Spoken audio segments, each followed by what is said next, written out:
Right, we're recording and we're going to get on the way.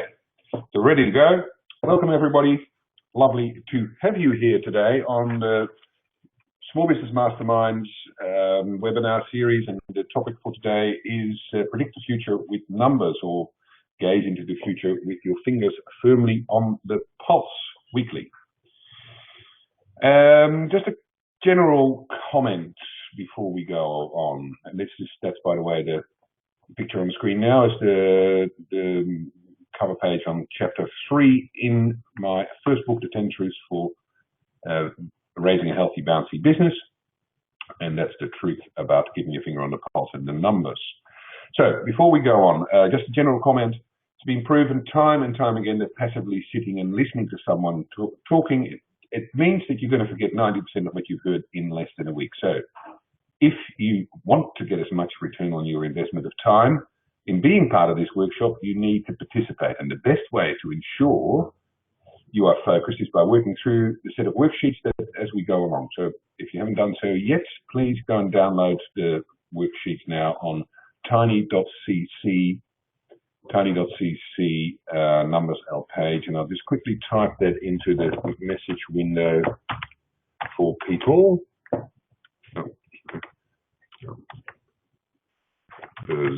L page, tiny.cc numbers L page. Paste that link in your browser, you'll get to a resources page, and then you'll see a link to the webinar worksheets, which you can download and print out.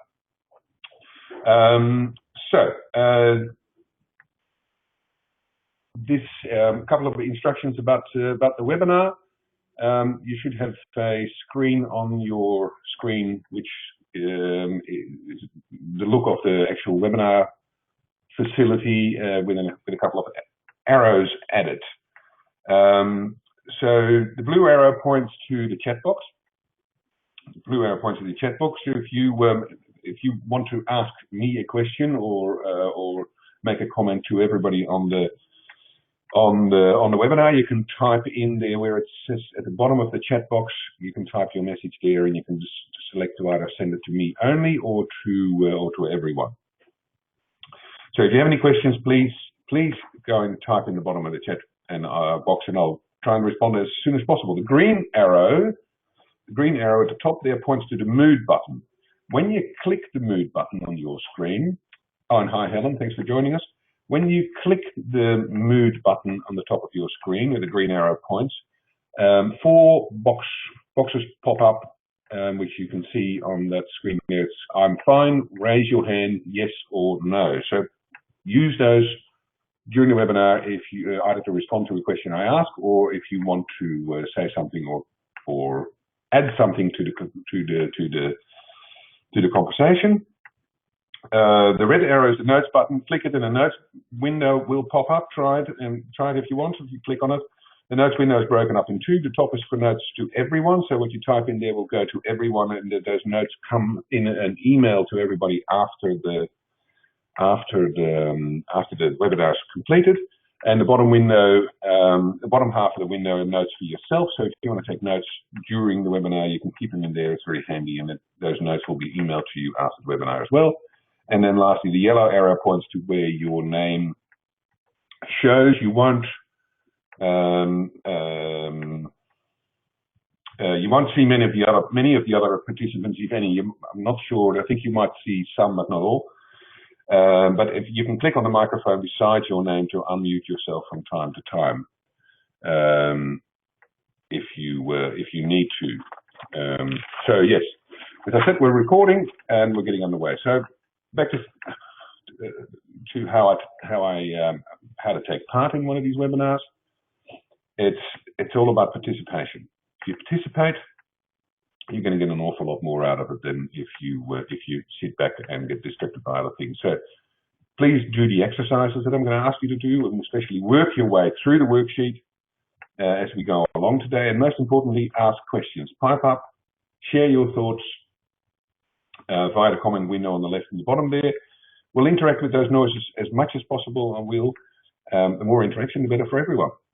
And also, if you're going to get distracted by Facebook, LinkedIn, Twitter, email, text messages, turn it off, don't think you can be focused on Facebook and get value from this workshop at the same time. It just won't happen. Not even women. Multitasking is actually a myth. Honest, believe me. And quick picture, this is what the webinar worksheet looks like, or the top half of the first sheet of the webinar worksheet that you can download from tiny.cc numbers L page. How it works is the worksheet follows the webinar exactly, and as we go through the webinar, you can fill in the worksheet, and thus you'll get much more from being here, and you'll have a record of your insights and your learnings. From time to time, I'll mention what page we're on, and then if you get lost, ask me. Some of the images of the presentation are also repeated in the worksheet, so you can quickly tell where you're meant to be. So for those of you who don't know me, I'm Roland Hanekroot. I'm a business coach, and I help small business owners become less overwhelmed in their lives and less daunted as business owners, and instead to have fun in their businesses again and to build businesses that sustain them for years to come. And I use that word fun deliberately because, you see, if your business is fun, it means that everything's working. Everything is working as it's supposed to. It means that you're making money. It means your staff are engaged. It means your customers are raving fans. It means you're proud of the stuff you do, and it means that you have balance in your life. And I'm also the author of a series of business books for small business owners, the 10 Truths books for business owners, and the books are the foundation of the Small Business Mastermind webinars and workshops. So today's Small Business Masterminds workshop and webinar is about truth number 3 from my first book. And the truth is, gaze into the future with your fingers firmly on the pulse weekly. And my outcomes for today are what I want you to take away from attending today, this webinar, is that I want you all to walk away enthusiastic and with at least one action that you're committed to taking in your business around predicting the future and using numbers to do so. And the second outcome I have is that I want you to all become really present to how important it is to be great at what you do as well as to be great at running your business. Because a lot of business owners are great tradespeople and professionals who know a lot about their profession or their trade, but to be a great small business owner, you have to have a solid understanding of all the key aspects of managing and growing your business, not just numbers. And, coming from my own experience and from years of working with clients of all types and sizes, I know that getting on top of the numbers and having your finger on the pulse of all the key activities in your business is a crucial step to having more fun in your business. But to truly build a business that sustains you for years to come, you also have to get your head around the other 10 key aspects of business, such as vision and purpose.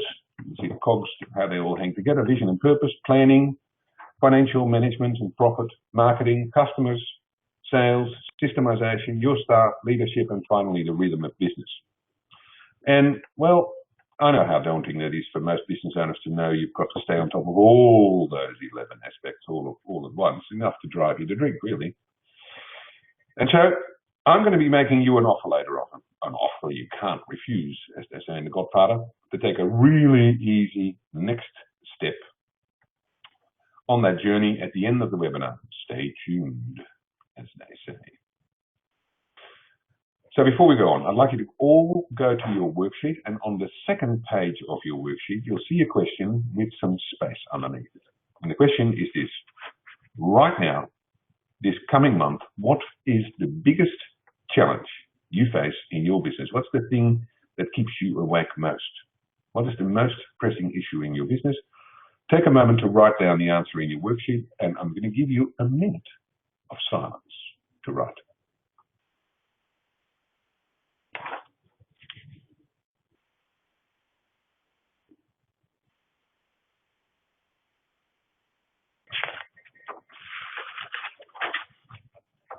Right. I trust that was enough time to decide what the really biggest challenge for you and your business is right now. This is our agenda. This is what we're going to go through today. First, we're going to check in where you're now. The 3 reasons we want you to get on top of numbers. So, why is it important? Then we're going to talk about the 3 reasons why getting on top of the numbers seems so hard. Why is it so hard? And I'm going to read you one of my business bedtime stories about this topic.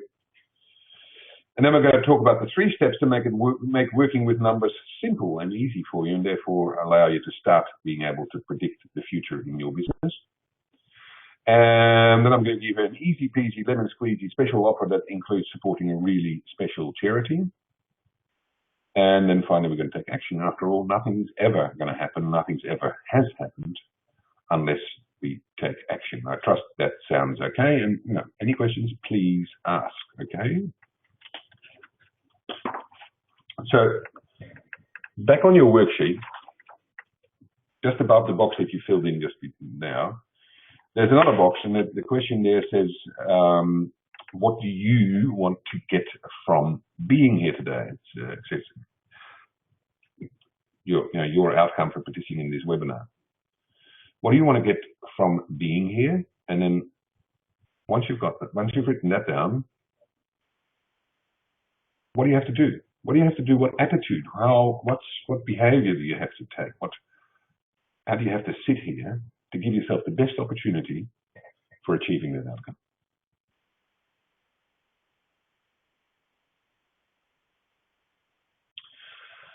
So let's get started. And to begin, let's check in how everyone feels about numbers and predicting the future with a quick poll. And that will be the poll is also on page 3 of your webinar of your worksheet. And here comes the poll. So I just want you to answer the questions. Here comes the poll.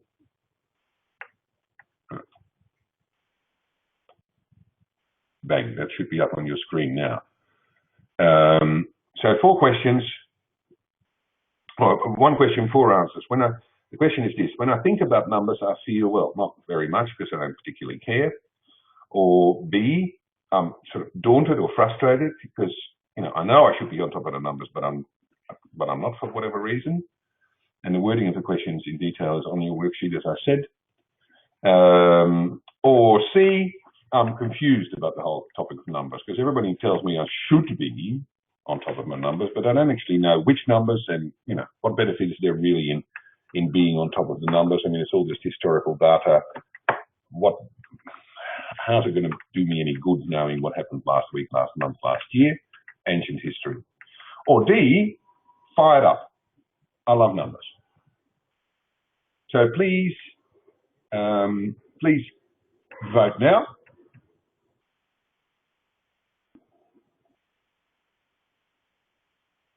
Cool, and there we go. Bang, that's it.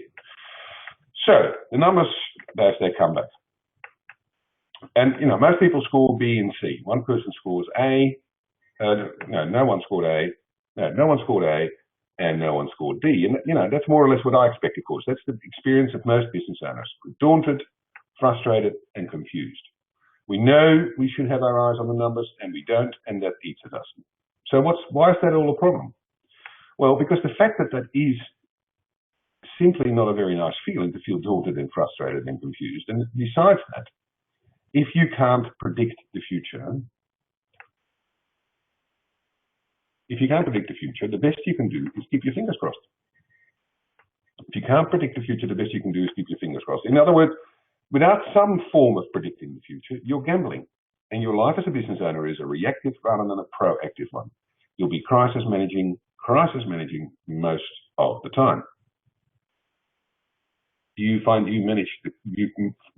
you're spending most of your day managing crisis too? Yeah, of course. Most people find that. That's the life of a small business owner. It's about extinguishing a brush fire here and managing a crisis there, and that's what it's like for most of us. But there is a way out. You can predict the future. And that's what this workshop's about. I want you to start the process of building a number of crystal balls that allow you to look into the future, know what's coming. I want you to start to feel comfortable that the light at the end of the tunnel is actually the sunlight, not a train. And so what I'm going to do in this webinar is to give you some of the basic bits of understanding and direct you to a few simple tools that you'll find really helpful in having more fun in your business and build a business that sustains you for years to come. And as always, I'm going to give you some simple steps, some really simple actions to help you get started. We're now at the top of page 4 in your worksheet, by the way, on your worksheet. So most of us feel uncomfortable about the whole numbers thing and how to do it. So let's talk about why. Why are numbers actually important? How are they going to help us build a fun business that sustains us for years to come? There's 3 reasons. There's 3 reasons. Reason 1 is you can't manage what you don't measure, and you can really only measure anything with numbers. Second reason, it allows for communicating with others effectively because, well, I'll talk about that in a minute. But most important of all, numbers allow you to look into the future. So let's go through these principles individually. Measurement, communication, and forecasting. So the first one, let's talk about measurement first. Oh, sorry, should stay on that slide. So as I said, measuring is about numbers, and why measuring is important is because if you don't measure something, you won't know what's going on, and then you can't improve. So here's a couple of simple examples, really simple ones. For example, if you have to measure, in other words, what is in your bank account, you have to know what's in your bank account if you want to stay alive. No argument there, I imagine. Right? Well, your bank balance is a number. Here's another simple example. Let's say you want to measure the effectiveness of the money that you spend on marketing every week, every month, every year. So that you know where to spend it and where not to spend it. And again, the answer will come in the form of numbers. Look, I could give you, 2 hours of examples exactly like that, but I think these 2 make the point easy enough. I hope you agree. If you don't, stick up your hand. Use the mood button and either agree or not, or if you want to talk about it or have comments, please share about that. But yeah, that's numbers allow measurement. Measurement allow you to manage things. The second reason why it's important to get on top of numbers is communication. How do numbers help in communication? Well, because numbers are the same for everyone across all or most languages anyway. If you speak Chinese and I speak English, I can communicate our stock levels to you in numbers that both of us understand. We can communicate about our bank balance. We can communicate about how many customer inquiries we had last month. And numbers simplify communication and reduce the misunderstandings that are inherent in business communication. Numbers are the language of business, and if you want to communicate with anyone about your business, you've got to learn the numbers.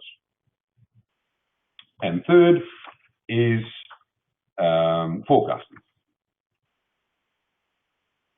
Forecasting is a little more tricky to understand, but it's actually quite simple. Let me give you a really simple example. So, and the example is that of a dashboard in a car. The dials on your dashboard. The dials on your dashboard are, of course, indicating numbers. They are reporting on certain aspects of the functioning of your car. So, for example, the temperature gauge tells you what the actual temperature of your car is at a particular moment. Now, if you see the temperature gauge creeping up from 84 degrees to 90 degrees, not only do you know that there is a problem in your car, but most importantly, you can predict the future. You can know that if you don't pull over and let the engine cool down, you'll get stuck beside the road, and you can know that you'll have to spend a significant amount of money to have your engine rebuilt. Now, you probably think that I'm oversimplifying things. And of course, it isn't quite as easy as that in business, but it's not far off either. The secret is being able to look at trends of numbers, not just a single one on its own. Just like in the car again, when looking at the dial, you're actually looking at a trend. In itself, an engine temperature needle at 90 degrees may not be a problem because unless you know that your car normally runs at 84 degrees and you suddenly notice that the needle is starting to creep up. So now about business again. I'll use the simplest example I can think of to start you thinking about trends. If I take a look at my bank balance right now and I saw that it was at $15,000, that in itself means very little. Sure, it's 15,000. That's better than 10,000 and worse than 20,000, but it doesn't actually tell me very much about the state of my business. Not at all, unless I know how that balance fits into the history of my bank balances. If I looked at my bank balance every week on Monday morning at 8 a.m. and kept a record of that, and I've done so over the past 6 months, I might notice something much more useful. I might notice that my bank balance had been creeping up or down over that time. So 6 months ago, my bank account might have been hovering around 25K. Around 3 months ago, my bank dipped below 20K for the first time. And although it's been going up and down, it hasn't been as low as 15K for a long time. So now I know something really important, and now I can make a prediction about the future. Unless I have evidence to the contrary, 3 months from now, I'll be below 10K, and 9 months from now, I'll be out of money. Well, is that good to know? Or, of course it is. It's crucial information, and it's definitely predicting the future. And you can, there's a silly example of a trend here on the screen from Google. It's the Christmas, the search volume of a particular Christmas search, and that showing over years from 2004 to 2008 a declining trend. If you take a snapshot at any particular moment, if you at 2006 at just before the end of 2006 took a snapshot on the 20th of December or something like that, you would have seen, wow, that's a lot of searches. Yeah, there is a lot of searches, but it's less than the year before and less than the year before that at exactly the same time, and that's the trend. So the trend, that's what we talk about when we say the trend is my friend. Numbers allow us to start to predict the future as long as we look at trends, and an accountant actually told me that quote once, the trend is your friend. So, your turn. I'd love to get you guys to think of another example of how you can look into the future. At the bottom of page 4 of your worksheet is a space to write in some of the examples that you can think of or you hear from others. And I'd love to hear some suggestions from you guys. Which of you, there's 10 people on the call at the moment, which of you might have an example that illustrates the looking into the future by the use of numbers and looking at trends? Right, Johnny, yes, John from Sydney. Yeah, thanks, John. Look, no, exactly. Yeah, the concept of a sales funnel or a sales pipeline is what John's talking about in his message to me. So most of you might have heard about people talk about what they had in their pipeline. Perfect example. If you know how many inquiries you had last month, for example, customer inquiries, and 25% of your inquiries regularly leads to new business because you're measuring it all the time, your conversion rate. Then, if you know how many inquiries you had last month, then you know how much new business is going to come in the door next month, in all likelihood, because it'll be 25% if you follow the trend. And if you follow the trend, you know that you're going to have a good or a bad month next month. Yeah. So does that make sense? Put up your hand via the mood button if you have a question about that. Wendy came up with another example. Wendy's in Melbourne. Wendy said stock levels. Yes, stock levels are a perfect example as well. If you keep track of your stock levels of various items you sell, and you see that your stock level is consistently falling over a period of time, you know that you're going to have to set up a quicker restocking system, or you're going to run out of stock, and hence you can predict you're going to be disappointing your customers. Great example. Thanks, Wendy. Any other examples? Great. We're moving right along. So, I hope I've convinced you. So if it's clear why numbers are important, what makes it so hard? And isn't that pussycat cute? How come we don't all read nice reports with numbers every day and every week and run the whole thing by the numbers? What's stopping us? As I said, there's 3 things that make the whole number thing hard. And they are, 1, we don't always know how to get an accurate number for certain aspects of the business. But, how are we going to get numbers of these things that we want to know? Some are obvious, but some are not so obvious. Then, second one is we often don't know which numbers to actually get, which are the ones that we really need. And the third one is we don't we don't have time on a day-to-day basis to go and find those numbers. So that's the three. How are we going to get them? Which are we going to get? And we don't have any time. Does that make sense? You agree with that?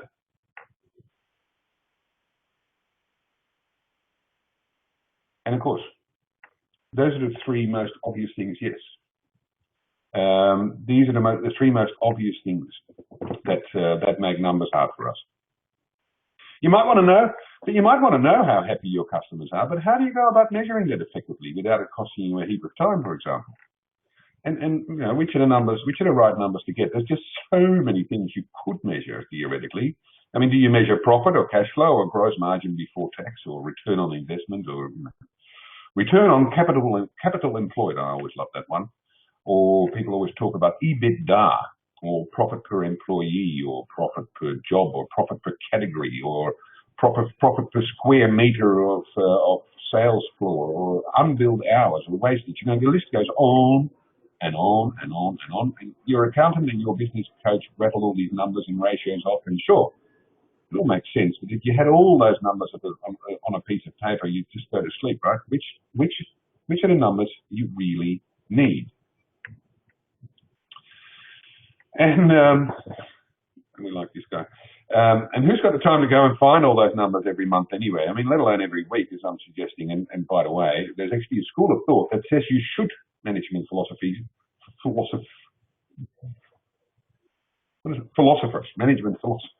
There's a school of thought, management philosophers, that says you actually should keep your eye on a certain bunch of numbers every day. It's too hard, right?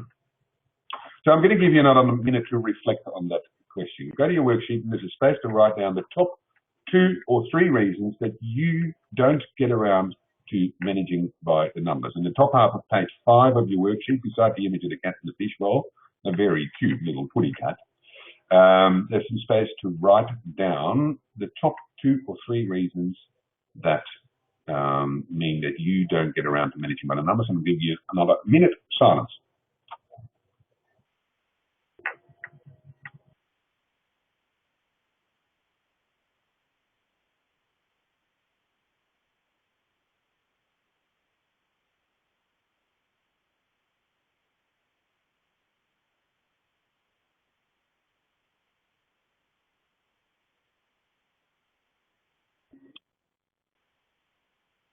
Great. Well, let's move to the solution. By the way, if you want to share any of those reasons, if there are other reasons than the ones that we've talked about already, I'd love to hear them. Please type them in your chat window at the bottom left of your screen.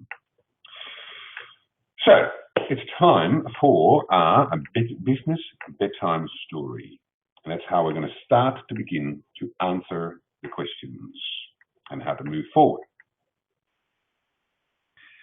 And he's a little cute little boy too, isn't he? So sit back, relax, and imagine me tucking you into your bed. And before you go off to Naughty Land, I'm going to read you a story. And this is the story of John the plumber. Once upon a time, a long, long time ago, in a country not unlike Australia, John owned a plumbing business. And John had 8 trucks on the road, with a mixture of tradesmen and apprentices in each.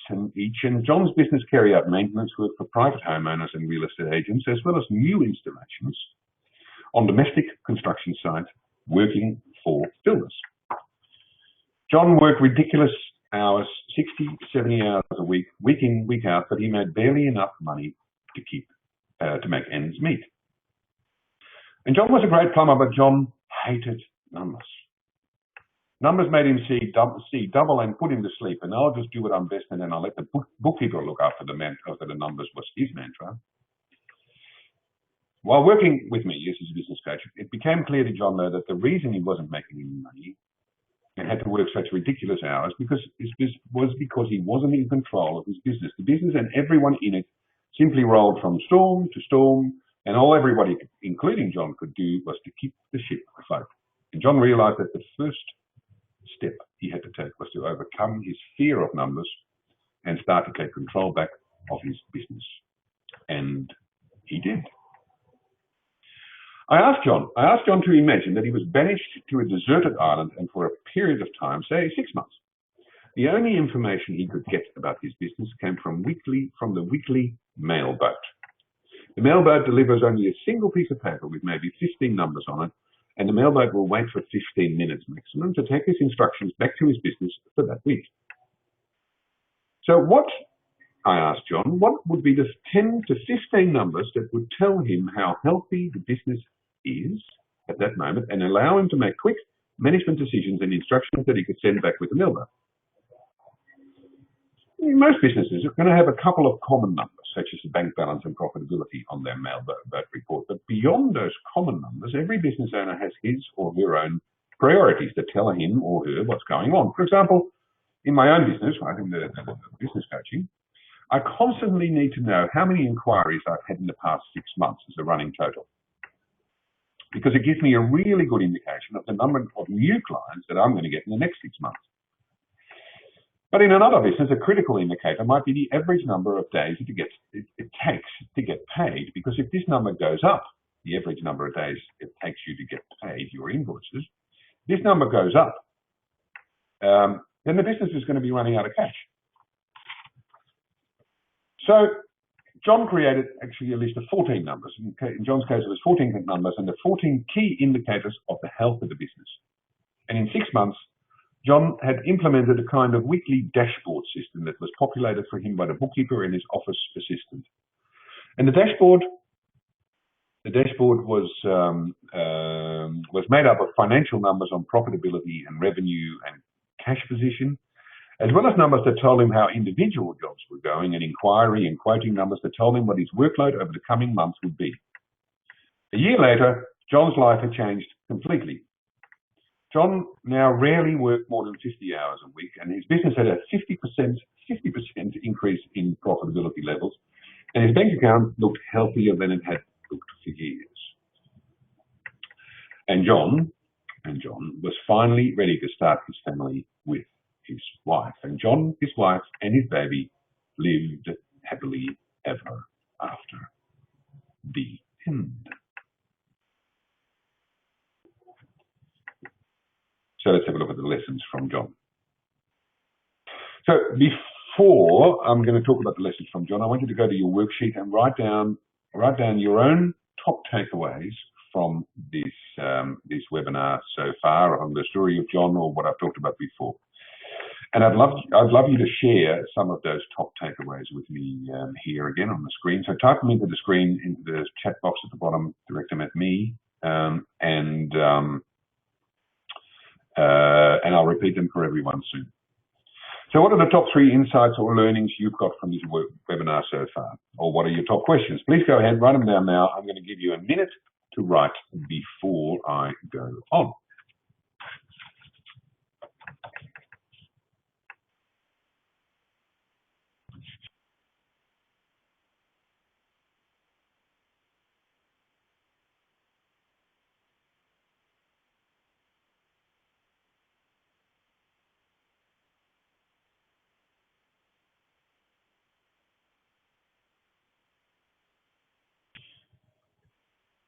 Right.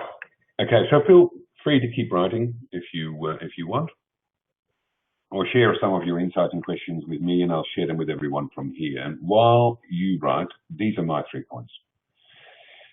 The insights that I want to give you to take away to help you get your head around the numbers and to start being able to look into the future. Insight number 1 is, without a regular focus on the numbers, you will not start to take control of your business. Your business will have control over you. Whether you like it or not, you have to learn the language of business. So speak the language. Insight number 2 is the numbers that matter to you will possibly be entirely different from the numbers that matter to any other business owner. Every business owner has his or her own priorities. So focus on your own numbers, your own priorities. And third, and we'll get to that specifically later, delegate. Don't do it yourself. So let's talk about those 3 insights. Yes, talk about those 3 insights that I want you to walk away with. And if there's 3, I'm not so much going to talk about the first one, because I trust that I have convinced you of number 1 already. So let's talk about the second one, your own numbers. As we said before, one of the difficulties about getting on top of the numbers is the question, which numbers? Well, as I explained to John, the easiest way to cut through that confusion in your head is to ask yourself, what would I need to know if I was relying on the mailboat to bring me a single piece of paper with about 15 numbers on it and nothing else every week? What 15 indicators would tell you exactly how healthy the business was? Now, don't worry if you don't know how to go about getting those numbers, but we'll talk about that after. Just picture what 15 indicators you need to know how healthy the business was at any particular moment. You know, for example, if you could have a number that would tell you how efficient your staff have been that week, would that really make a difference to you? For example, so once you know what indicators you'd like to see, now you can go and brainstorm with your bookkeeper, your accountant, your staff, your business coach, or fellow business owners, your partner, business partner, how you might go about getting such a number. You'd be surprised how easy it actually is to get a meaningful number on all sorts of things. So before we go on, here are a couple of insights and feedback from a couple of the participants on their insights. So again, from Wendy from Melbourne, thanks for piping up again, Wendy. I always love when people get involved. And Wendy says this. Look, I love that saying, the trend is your friend. I've always resisted spending time with numbers and reports because, well, you know, I figure that by the time I've got the report, it's ancient history. It's a long time. It's not useful anymore to know the numbers by then. So what benefit do I get from that is what I always ask myself. But I really get it now. It's about that trend and regular, consistent numbers. Because regular, consistent numbers, it's like they tell a story. Yeah, Wendy, that's beautiful. I love it. Numbers do tell a story. Stories is what we want to be looking for all the time. I think one of my heroes in the business world is a guy called Jack Stack, and his quote was, "Numbers tell a story about people. Tell stories about people." Yeah, I love that. So we've got another comment from Chris. Not sure where Chris is. Chris says, it's all very well and I get it, but I still don't know how I'm going to find time to do it all. And I love that segue. Chris, that's a perfect segue because as it happens, that's exactly what we're going to be talking about now. Because there's one big secret to this whole piece of numbers. And that's this. I don't want you to get the numbers at all. There was one sentence in the bedtime story that gave away the secret, and that was the sentence that where it says that John's bookkeeper and office assistant prepared his dashboard for him every week. We're at the top of page 7 on your worksheet now, and the secret, therefore, is about delegating. The whole point about being an effective business owner and the point about sitting on a deserted island is that you shouldn't spend any time getting the numbers. I don't want you to dive into your bookkeeping program or your customer database or whatever. And you know why? Tell me if you think you know the answer. Type in if you know the answer to why I don't want you to dive into your bookkeeping system or customer database or whatever, and I want you to delegate it. If you think you know the answer, please type in. It'll be great. Oh, Chris. Yeah, that's exactly right. Chris said, because you, the business owner, are probably not the best qualified person, I imagine he means, to get the numbers. You don't have the time. Yeah. And that's exactly right, Chris. You don't have the time. You are, unless you are a bookkeeper, you're probably not the most qualified person to get the numbers. And even if you were a bookkeeper, you're probably not the best person to do it because you probably have more important things to do. And there's two more reasons. Reason one, why I don't want you to get the number and why I want you to delegate it is that delegating the task of getting the numbers and preparing them for you engages people in the business on the numbers so that others start to learn what's important around here. What's really important for the long-term health of the business, and what's really important for good work. What means good work, and what do we focus on in this business? So that's an incredibly important thing in the culture and dynamic of the company, that other people get involved in the numbers. And there's one more reason, and that is actually the most important one of the three reasons why I don't want you to be doing the numbers yourself. Because if you have to get those 15 numbers yourself every week, guess what? It won't happen. Best will of the world, doesn't matter how disciplined and all that stuff you are. The big insight that I want you to think about is this: it's simply not realistic to demand of yourself that you pull those numbers together every week. You might do them, you might do it one week, and you might do some of them the week after, and then there's another week, there's something else that's more important, you won't do any of them, and then you might do it the week after again. It becomes an irregular thing because you are just too busy, and you have just too many other priorities screaming for your attention. And why that matters is, remember what Wendy said a few minutes ago, and what was the slide that we had before. The trend is your friend. You need to be able to see the trend, and the trends tell the stories. Haphazard, inconsistent data is nearly useless. Well, maybe not entirely useless, but inconsistent and irregular data just doesn't tell a trend story. It's imperative that you get others to do it for you, and that you demand that they do it on the same day, and expect and hold them accountable to that they do it on the same day every week at the same time even. On Friday at 1 p.m., for example, on Friday at 1 p.m., I have to have the report for the week until Thursday evening of that week. So until the day before. Friday, 1 p.m., I have to report on the week until Thursday every week. And if it isn't there at 1 p.m., I'll come for you and I'll come and chew you out. So by Friday at 1 p.m., you know exactly what's happened in the week up to the day before. You know the health of your business in 24 hours. 24 hours at the end of the week, which allows you to make decisions for the coming week. So don't do it yourself. That's it. If you don't take anything else away from this webinar, make that your mantra. Do not do it yourself. Get others to get the numbers to you and hold them accountable to actually delivering them to you every week.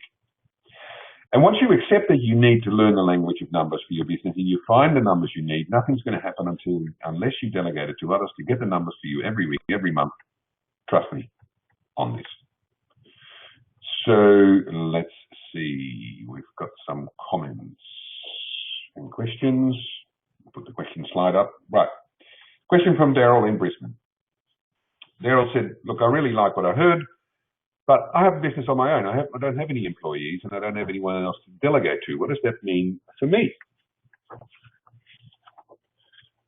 Look, great question, Darryl. To be honest, obviously, if you haven't got someone to delegate to, well, then you can't. And you do have to do it yourself.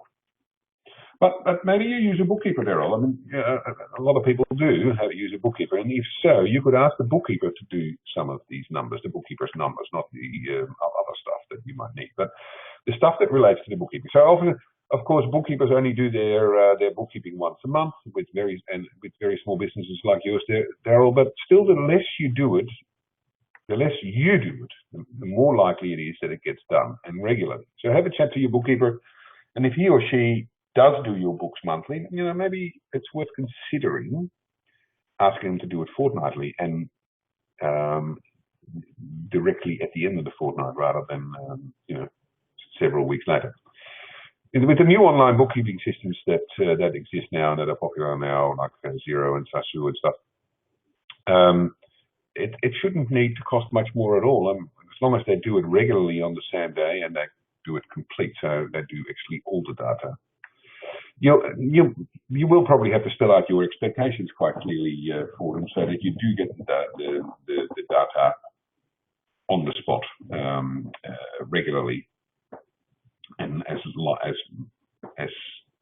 as current as possible. There's no point getting your numbers 2 weeks after the fact, but right at the end of the fortnight, the next day.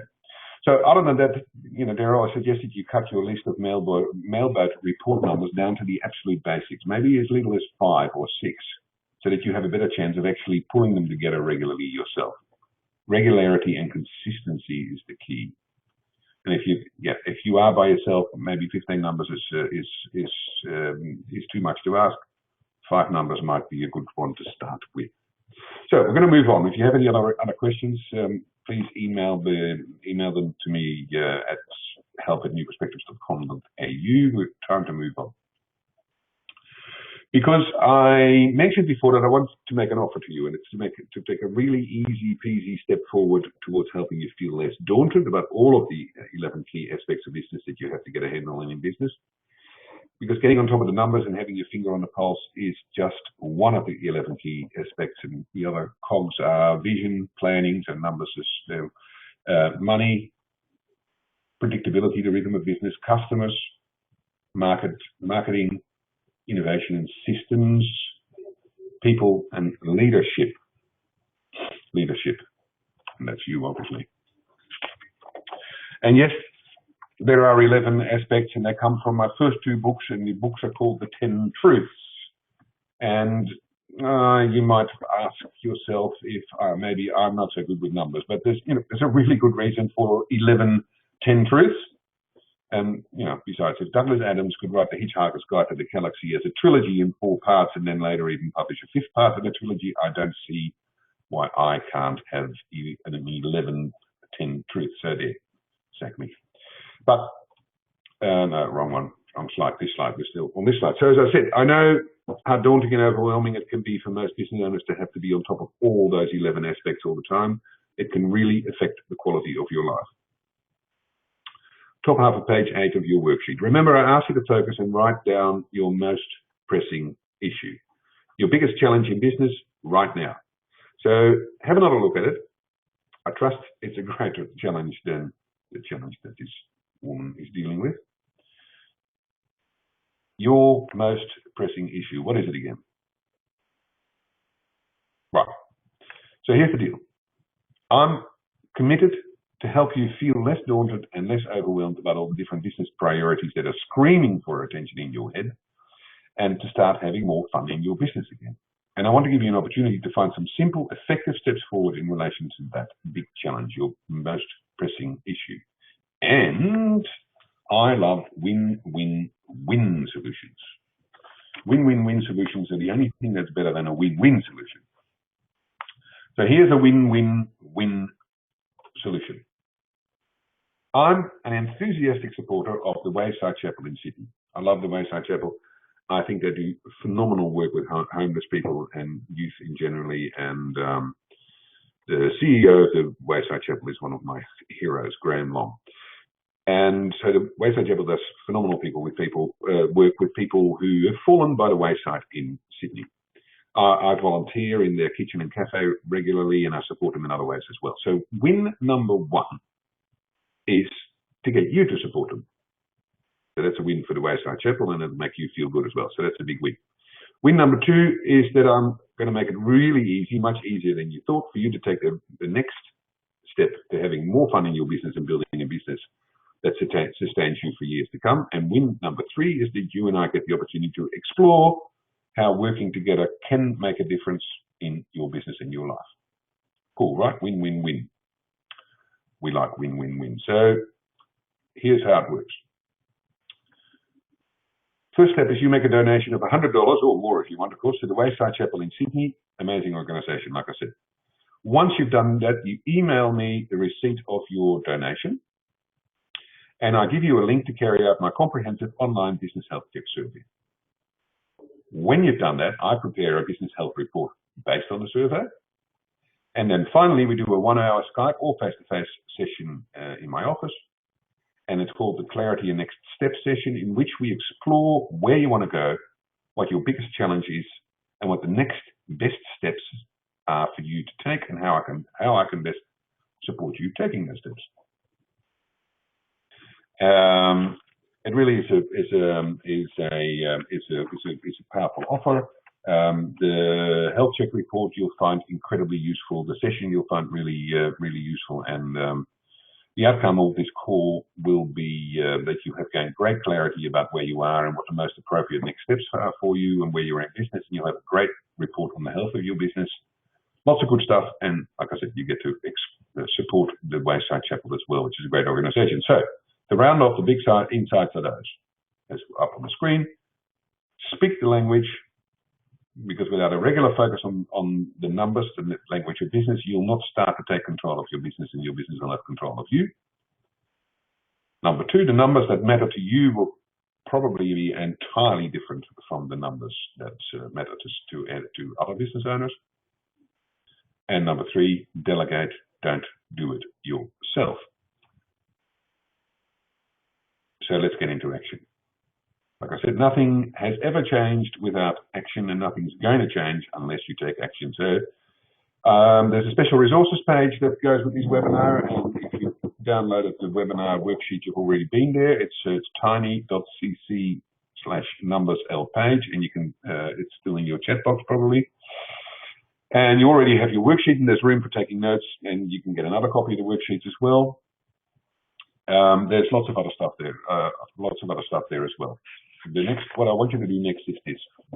First, this is the crucially most important part. Set some time aside over the next few days to be able to get into this. Be sure to do this. If you don't set some time aside to do something with what we've talked about and the information you've been given today and the insights you've had and what you've learned in the next few days, then coming on this webinar has been a waste of your time. The only thing that ultimately makes any difference is what actions you're going to take, and that takes time. So I've set down a number of actions on your worksheet and also on the resources page. They're really great, simple and small steps. I'll confuse you if I talk through all of them now. So look at the worksheet, middle of page 9 on your worksheet. Go to the resources page on the website, tiny.cc/numberslpage, and then most importantly, so go to the website, take the actions on your worksheet, put time aside for it. Most importantly, take up the special offer. Again, the link to make the donation is near the bottom of your worksheet, and it's also on the resources page, and I'll also put it in here now, which is the waysidechapel.com, and then you just click on the donations button and you donate, and then you send the receipt to me. It'll be the best $100 you've ever donated to anything or anyone. They really are extraordinary people at the Wayside, do amazing work. I won't repeat the offer again for you now because I'm sure you've got it, but $100, email me the receipt, and then we'll go from there. You are going to get a lot out of the health check, the report, and the session, and the Wayside will love you too. That was the special offer screen, and then we're back on the last screen. So here's the last resource for today. The whole article that this webinar was based on is also available on the resources page.